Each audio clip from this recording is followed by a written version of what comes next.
Hija de humo y hueso, por Laini Taylor. Capítulo 56. La invención de la vida. Érase una vez un tiempo en el que solo existía oscuridad, y había monstruos grandes como mundos que deambulaban por ella. Eran los Hiborim, que amaban las sombras porque escondían su horroroso aspecto. Dondequiera que otra criatura lograba crear luz, ellos la extinguían. Cuando las estrellas nacían, se las tragaban, y parecía que la oscuridad sería eterna.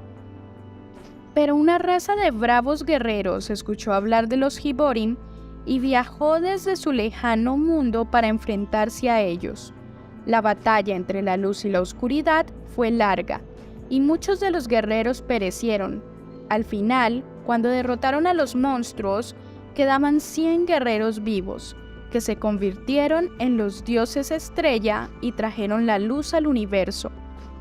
Ellos crearon el resto de las estrellas, incluido nuestro sol, y ya no hubo más oscuridad, solo luz infinita. Tuvieron hijos a su imagen y semejanza, los serafines, y los enviaron a llevar la luz a los mundos que giraban en el espacio, y todo fue bondad. Pero un día, el último de los Hiborim, llamado Sansumin, los persuadió de que las sombras eran necesarias, que harían la luz más brillante con su contraste, y por eso los dioses estrella crearon las sombras. Pero Sansumin era un embaucador. Necesitaba solo una brizna de oscuridad para comenzar a trabajar. Insufló vida a las sombras, y al igual que los dioses estrella habían hecho a los serafines a su propia imagen, Sansumin creó a las quimeras a la suya, y por eso tenían un aspecto horroroso. A partir de entonces, los serafines lucharían del lado de la luz, y las quimeras del de la oscuridad, y serían enemigos hasta el fin del mundo.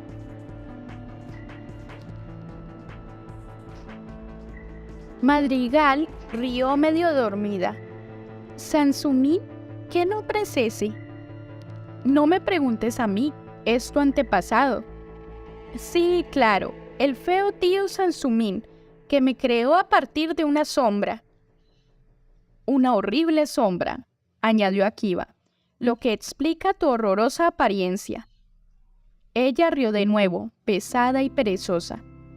Siempre me había preguntado de quién lo habría heredado. Ahora lo sé. Mis cuernos vienen de mi familia paterna y mi horrible aspecto de mi enorme, malvado y monstruoso tío. Tras una pausa, mientras Akiva le acariciaba el cuello, ella añadió: Me gusta más mi historia. Prefiero estar hecha de lágrimas que de oscuridad. Ninguna es muy alegre, dijo Akiva.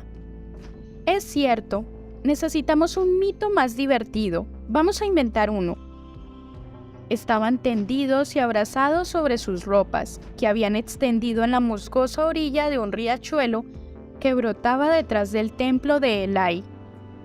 Las dos lunas se habían deslizado más allá de la cubierta de árboles y las evangelinas iban enmudeciendo a la vez que las flores de Requiem cerraban sus capullos blancos. En breve, Madrigal tendría que marcharse, pero ambos alejaban de sus mentes aquel pensamiento, como si pudieran evitar que amaneciera. Érase una vez, comenzó Akiva, pero su voz se apagó cuando sus labios rozaron el cuello de Madrigal. Azúcar. Pensé que la había recogido toda. Tendré que revisar por todas partes.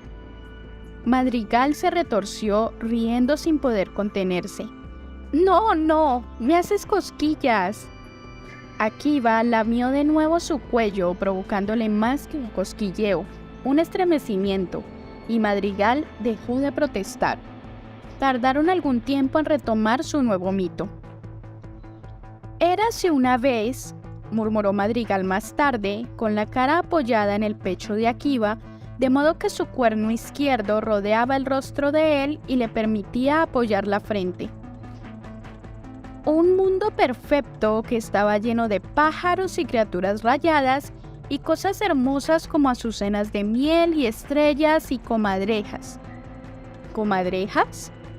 ¡Calla!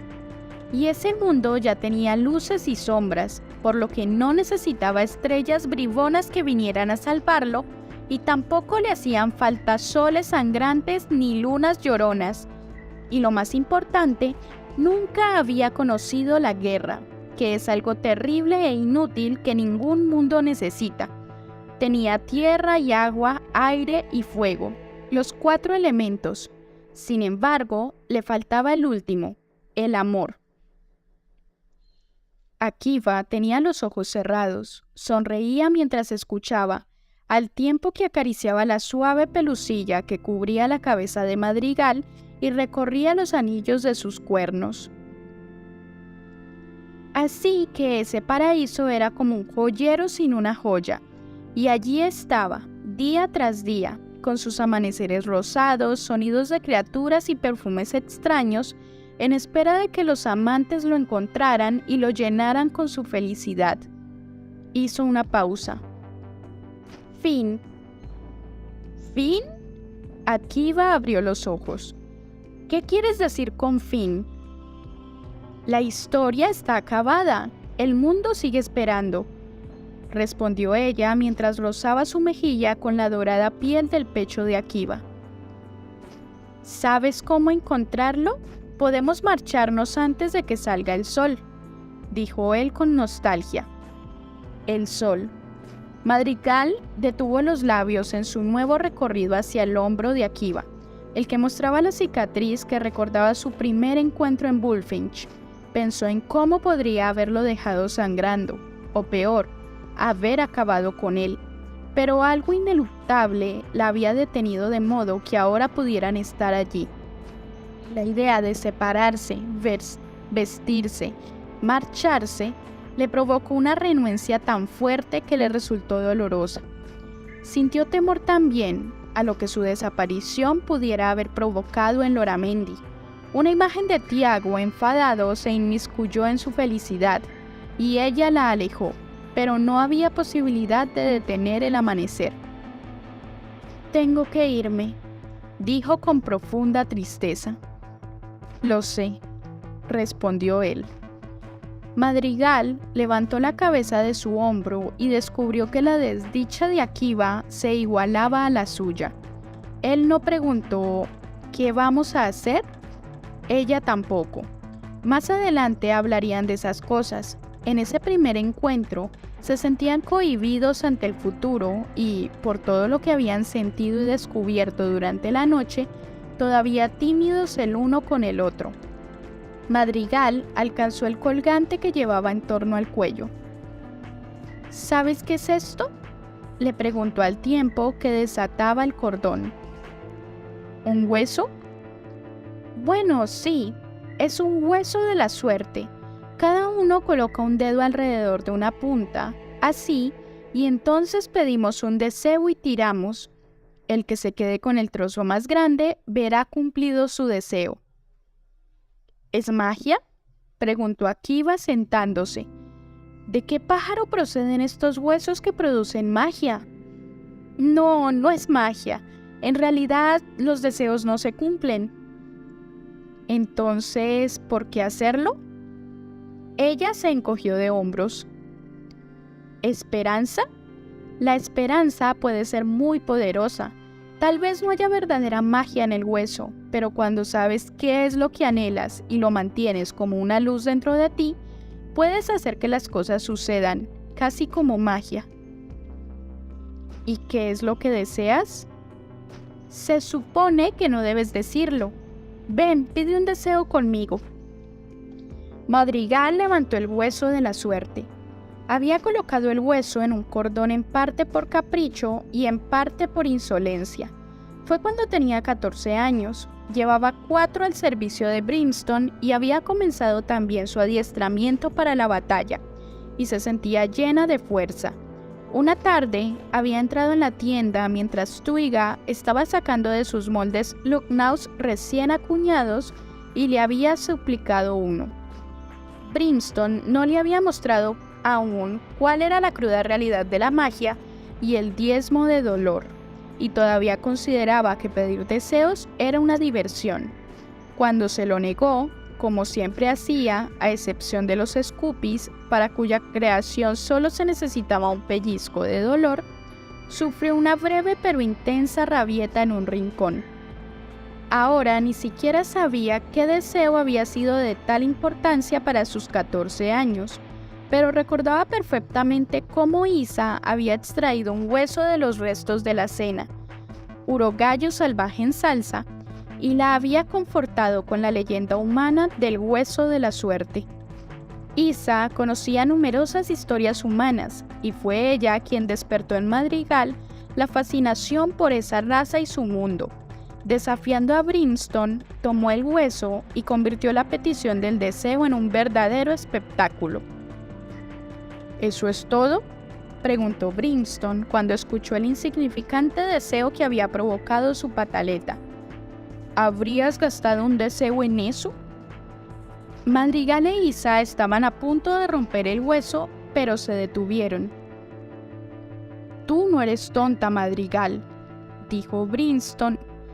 «Si hay algo que deseas, persíguelo. La esperanza tiene poder. No la malgastes en cosas sin sentido». «Está bien», respondió ella, sujetando el hueso de la suerte en la mano. «Lo guardaré hasta que mi esperanza satisfaga tus elevadas expectativas». Lo colocó en un cordón. Durante semanas, formuló en voz alta deseos ridículos que luego simulaba sopesar. Desearía distinguir sabores con los pies como las mariposas. Desearía que los escorpiones ratón pudieran hablar. Estoy segura de que saben los mejores cotilleos. Desearía que mi pelo fuera azul. Pero no rompió el hueso. Lo que había comenzado como rebeldía infantil se convirtió en algo distinto. Las semanas se convirtieron en meses, y cuanto más tiempo pasaba sin romper el hueso de la suerte, más importante le parecía que, cuando lo hiciera, el deseo, la esperanza más bien, debería ser digno de ella. En el bosquecillo de Requiems, con Akiva, llegó por fin ese momento. Madrigal pensó su deseo mirando a los ojos de Akiva y tiró. El hueso se rompió limpiamente por la mitad, y los trozos, al compararlos entre sí, eran exactamente del mismo tamaño. Vaya, no sé qué significa esto. Tal vez los dos vamos a ver cumplidos nuestros deseos. Tal vez es que hemos deseado lo mismo, dijo Akiva. A Madrigal le gustó pensar que así era. Aquella primera vez, su deseo fue sencillo, concreto y apasionado. Volver a verlo otra vez. Creer que así sería era lo único que podía ayudarla a marcharse. Se levantaron de la ropa arrugada. Madrigal tuvo que embutirse de nuevo en el vestido de noche como una serpiente que regresa a su piel mudada. Entraron en el templo y bebieron agua del manantial sagrado que brotaba de una fuente en el suelo. Madrigal se salpicó también la cara, rindió un silencioso homenaje a Elai para que protegiera su secreto y prometió llevar velas cuando regresara. Porque, por supuesto, regresaría. Separarse fue casi un drama, una exagerada imposibilidad física. Alejarse volando y dejar allí a Akiva, cuya dificultad no habría imaginado antes de aquel momento. Regresó una y otra vez en busca de un último beso. Sintió una extraña sensación en los labios y se imaginaba ruborizada por la evidencia de cómo había pasado la noche. Finalmente, alzó el vuelo, arrastrando la máscara por uno de sus largos cordones como un pájaro que la acompañaba en su aleteo. Debajo de ella, avanzaba la tierra tocada por el amanecer en el camino de vuelta a Loramendi. La ciudad permanecía tranquila tras la celebración, envuelta en el olor acre y la bruma de los fuegos artificiales. Entró por un pasadizo secreto a la catedral subterránea. La magia de Brimstone que bloqueaba las puertas permitía que Madrigal las abriera con su voz y no había guardias que la vieran entrar. Fue sencillo. Aquel primer día se notaba vacilante, cautelosa, por no saber lo que había sucedido en su ausencia o qué cólera le estaría esperando. Sin embargo, Las parcas seguían tejiendo sus hilos insondables y un espía acudió esa mañana desde la costa de Mirea con noticias del avance de los galeones seráficos, así que Tiago abandonó Loramendi casi a la vez que Madrigal regresaba a la ciudad. Chiro le preguntó dónde había estado y ella respondió con una mentira vaga, y a partir de ese momento la actitud de su hermana hacia ella cambió. Madrigal la sorprendería observándola de un modo extraño e inexpresivo, y Chiro trataría de ocuparse en algo como si no hubiera estado mirándola. También la veía menos, en parte porque Madrigal se encontraba sumergida en su nuevo y secreto mundo, y en parte porque Brimstone necesitaba su ayuda en aquella época, por lo que estaba excusada del resto de sus tareas. Su batallón no fue movilizado en respuesta a los movimientos de la tropa seráfica, y ella pensó, irónicamente, que debía agradecérselo a Tiago. Sabía que la había mantenido alejada de cualquier potencial peligro que pudiera arrebatarle su pureza antes de que tuviera la oportunidad de casarse con ella. Tal vez no dispuso de tiempo suficiente para dar la contraorden antes de su partida. Así que Madrigal pasaba sus días en la tienda y en la catedral con Brimstone, enfilando dientes y creando cuerpos, y sus noches, tantas como pudo, junto a Akiva. Ofreció a Elai velas y conos de frangible, la especia favorita de la luna, y llevó a escondidas alimentos adecuados para los amantes, que comían con los dedos después de hacer el amor. Caramelos de miel, bayas de pecado y pájaros asados para sus voraces apetitos, sin olvidar nunca retirar de la pechuga el hueso de la suerte. También tenían vino en estilizadas botellas y diminutas copas labradas en cuarzo, que enjuagaban en el manantial sagrado y guardaban en el altar del templo para la siguiente ocasión. Con cada hueso de la suerte, en cada despedida, deseaban otro día juntos. Madrigal pensaba a menudo, mientras trataba en silencio en presencia de Brimstone, mientras trabajaba en silencio en presencia de Brimstone, que él sabía lo que estaba haciendo. Se sentía descubierta, atravesada por aquellos ojos dorado verdoso, y se decía a sí misma que no podía continuar así, que debía terminar con aquella locura. Una vez, mientras volaba hacia el bosquecillo de Requiems, incluso ensayó lo que le diría a Akiva, pero lo olvidó tan pronto como lo vio, dejándose envolver por la alegría en el lugar que habían convertido en el mundo de su leyenda, el paraíso en espera de amantes que lo llenaran de felicidad. Y lo colmaron con su felicidad. Durante un mes de noches robadas y alguna tarde radiante en la que Madrigal pudo escapar de Loramendi por el día, ahuecaron las alas en torno a su amor y crearon un mundo propio, aunque ambos sabían que no era tal sino un mero escondite, que es algo muy diferente. Después de varios encuentros, cuando empezaban a conocerse perfectamente el uno al otro, con el ansia que muestran los amantes por saberlo todo, con la palabra y el tacto, cada recuerdo y pensamiento, cada aroma y murmullo, cuando toda la timidez los había abandonado, se enfrentaron al futuro. Existía y no podían pretender lo contrario. Ambos sabían que aquello no era vida, especialmente para el serafín, que solo veía a Madrigal y pasaba los días durmiendo como las evangelinas y ansiando la llegada de la noche. Akiva le confesó que era bastardo del emperador, uno entre muchos nacidos para matar, y le relató el día en que los guardias habían acudido al harén a arrancarlo de los brazos de su madre, como ella se lo había permitido, como si no fuera su hijo, sino un tributo que se ha de pagar. Cómo odiaba a su padre por criar hijos destinados a morir. Madrigal pudo notar que se culpaba a sí mismo por ser uno de ellos. Madrigal acarició las cicatrices de sus nudillos e imaginó a las quimeras representadas por cada línea. Se preguntó cuántas de aquellas almas habrían sido recuperadas y cuántas se habrían perdido. Madrigal no contó a Akiva el secreto de la resurrección, y cuando él le preguntó por qué no llevaban los ojos tatuados en las palmas de las manos, inventó una mentira. No podía hablarle de los resucitados. Era algo demasiado grande, demasiado atroz, sobre lo que descansaba el destino de su raza, y no podía compartirlo, ni siquiera para aliviar su sensación de culpabilidad por haber matado a todas aquellas quimeras. En lugar de eso, besó aquellas marcas. La guerra es lo único que nos han enseñado, había susurrado ella. Pero hay otras formas de vivir. Podemos encontrarlas, Akiva. Podemos inventarlas. Este es el principio. Aquí.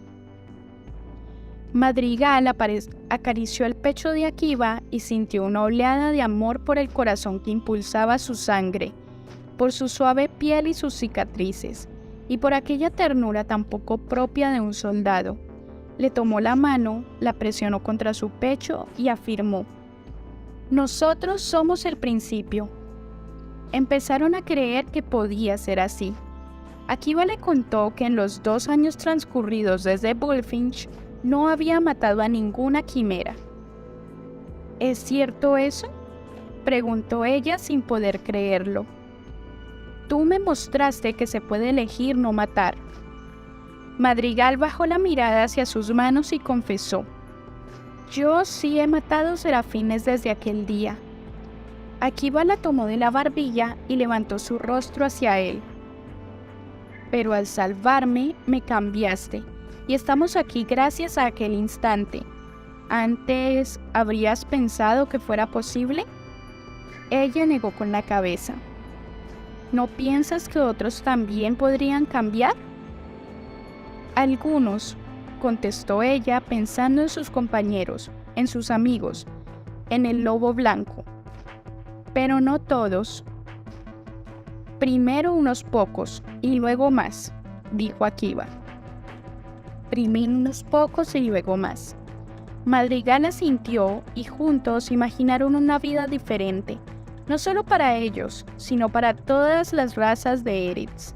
Y durante aquel mes en que se ocultaron y se amaron, soñaron e imaginaron, creyeron que también aquello estaba planeado, que eran las semillas de un propósito mayor y misterioso. Desconocían si era cosa de Nitid, de los dioses estrella o de algo distinto, pero sentían que una poderosa fuerza anidaba en su interior para traer la paz al mundo. Eso fue lo que desearon aquella noche cuando rompieron el hueso de la suerte. Sabían que no podían ocultarse en el bosque de Requiems y soñar despiertos para siempre. Había trabajo que hacer.